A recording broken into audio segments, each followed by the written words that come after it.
estamos de volta. E você já viu um QR Code do lado direito do seu vídeo durante o nosso programa?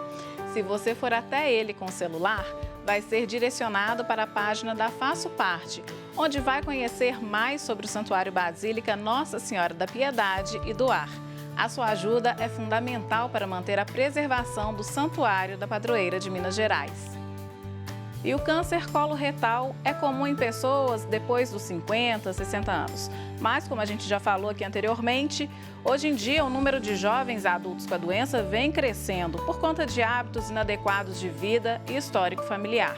E quem segue conversando conosco é a médica oncologista Miriele Nogueira.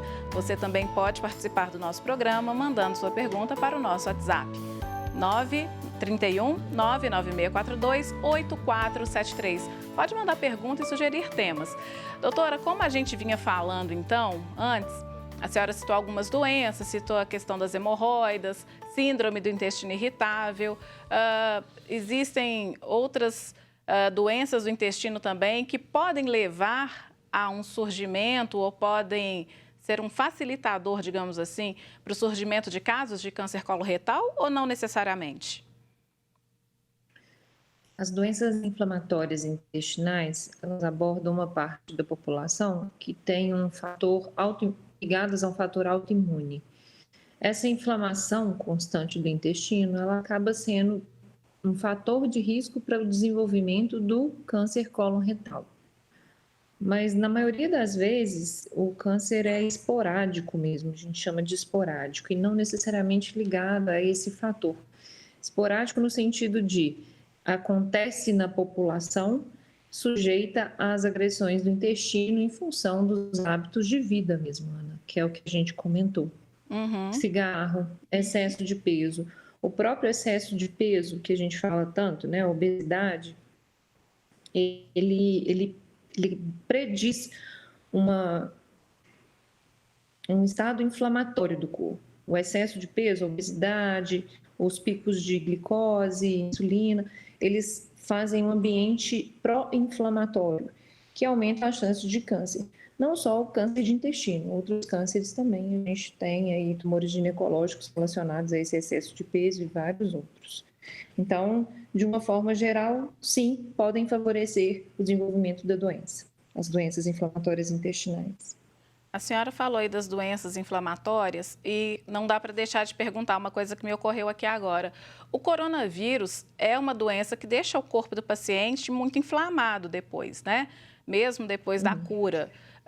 Como que isso afeta os pacientes oncológicos e especificamente esses pacientes com o câncer coloretal nessa área ginecológica que é a sua área?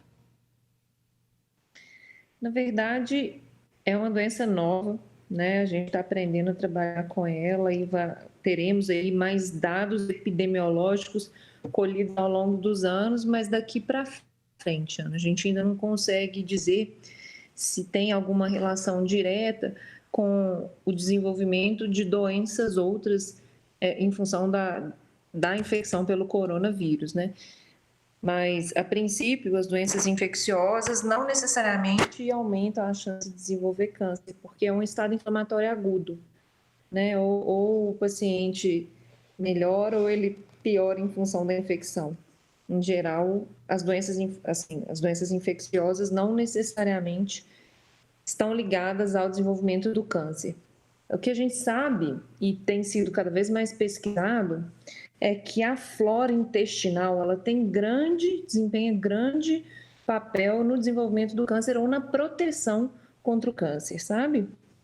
Então, tem várias teorias para tentar relacionar a microbiota intestinal ao desenvolvimento do câncer. Então, você já deve até ter ouvido falar, muitas pessoas fazem suplementação de flora intestinal, né? Eles têm sido muito prescritos, chegou a ser uma moda, mas a verdade, Ana, a gente não tem dado científico robusto para afirmar que se você suplementar a sua flora intestinal com bacilos, lactobacilos, você vai desenvolver. O que a gente sabe e consegue recomendar com firmeza é que uma alimentação equilibrada, ou seja, que leve mais alimentos de verdade mais vegetais, fibras, né? Que a fibra favorece o trânsito intestinal. Então, quanto mais fibra, líquido e alimentos não industrializados você conseguir consumir, mais equilibrada a sua flora fica e menor a chance de desenvolver qualquer fator agressor ali para o câncer, para o desenvolvimento do câncer. Ou seja, manter o bom funcionamento do intestino já é uma forma de prevenir, né? Exato. Quando a gente fala em sedentarismo, a própria prática regular de exercício físico, ela estimula o trânsito intestinal, né? Então, exatamente o que você falou, manter o bom funcionamento, independente de mecanicamente, através da prática regular de exercício físico, ou através do substrato que você leva para o intestino, com mais fibra, mais nutrientes, menos fatores oxidantes e agressores, e também do ponto de vista de saúde mental, que eu acho também que é importante tocar, porque nesse sentido você preserva a sua imunidade e colabora com o seu organismo aí na defesa dele. Ah, sim, com certeza.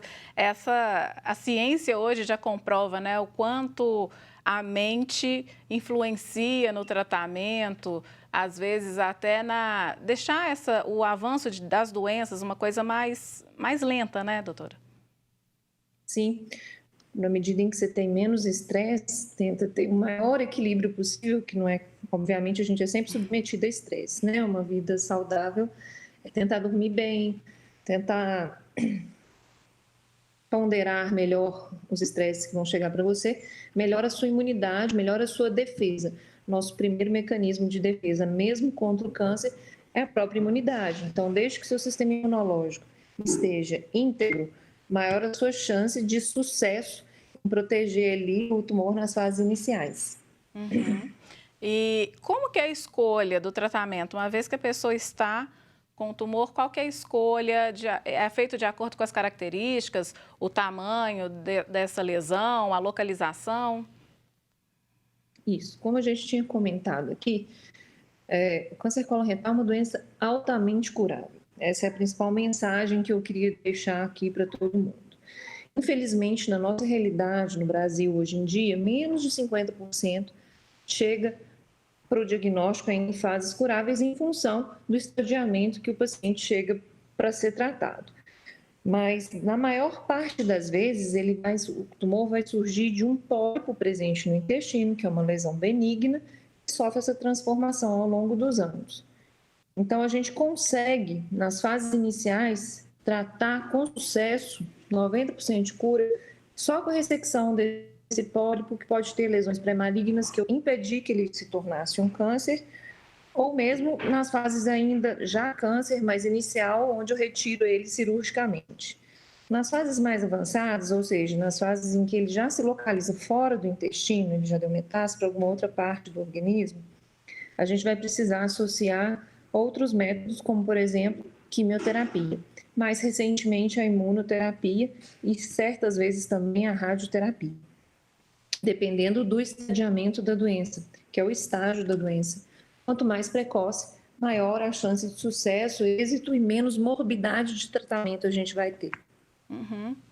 Doutora, a senhora falou do pólipo. Eu queria que a gente falasse um pouco mais dele, porque me ocorreu uma coisa que teve gente que já conversou comigo e falou assim, mas eu achava que um pólipo era só um pólipo, não tinha problema. Ele realmente, naquele momento em que é feito o exame, seja no caso da endoscopia ou da colonoscopia, que existe um pólipo, realmente naquele instante ele não é motivo de preocupação. O motivo da preocupação é se ele fica ali durante anos, não é isso? Exatamente. Quando a gente faz um exame endoscópico, seja ele endoscopia digestiva alta, que é pelo tubo digestivo alto, ou a colonoscopia, que é pelo tubo digestivo baixo, através do ânus, e identifica um pólipo, ele é ressecado, ele é completamente ressecado. E esse material retirado, ele é levado para análise microscópica. Na análise microscópica, o patologista vai identificar se existe ali qualquer tipo de célulazinha malvada e já vai te dizer, olha, aquilo ali já tinha uma transformaçãozinha pré-maligna, mas na maior parte das vezes não tem. A questão é que quando há, eu consigo ressecá-la completamente e já tratei o paciente, não só fiz o diagnóstico, como já resolvi ali no mesmo ato com exames endoscópicos. Uhum. E aí eu queria falar com a senhora a respeito de a doença de Crohn, que a gente vai falar no próximo bloco. Nós já falamos das doenças inflamatórias, né? Se elas exigem esse olhar mais atento ou não, mas a doença de Crohn, que é uma das principais, se não a principal doença intestinal que existe aqui nos pacientes brasileiros, ela exige, na verdade, uma atenção maior, um olhar maior para que não evolua, no caso, para um câncer? Sim, a doença de Crohn e a retocolite ulcerativa são doenças inflamatórias intestinais de fundo autoimune, né, de causa autoimune, que geram esse estado inflamatório intestinal. O paciente que tem história de doença inflamatória intestinal, ele naturalmente é acompanhado pelo seu médico e o médico já tem uma atenção mais especial para o desenvolvimento ou surgimento de lesões pré-malignas nesse cenário.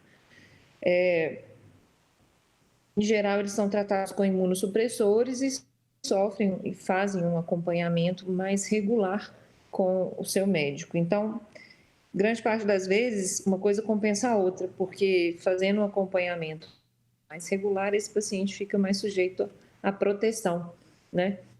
Diferente da população geral, que raramente se submete a um exame endoscópico por preconceito ou por não querer ir ao médico. Tá certo. Doutora, eu queria muito continuar conversando com a senhora, o assunto é amplo, mas infelizmente o nosso tempo acabou. Eu agradeço muito sua participação aqui no De Bem com Você e volte sempre que puder. Eu que agradeço. Informação é a principal arma, né? Ao desenvolver sintoma, não tema, vá ao seu médico. E prevenção, né? Através dos exames de rastreio. Espero ter contribuído para que vocês tenham aí mais informação e evitem o surgimento de doenças. Tá certo. Doutora, muito obrigada pela participação. Até a próxima. E nós vamos agora para mais um intervalo. Daqui a pouquinho a gente continua falando sobre as doenças do intestino. Dessa vez vai ser com gastroenterologista. Eu espero você.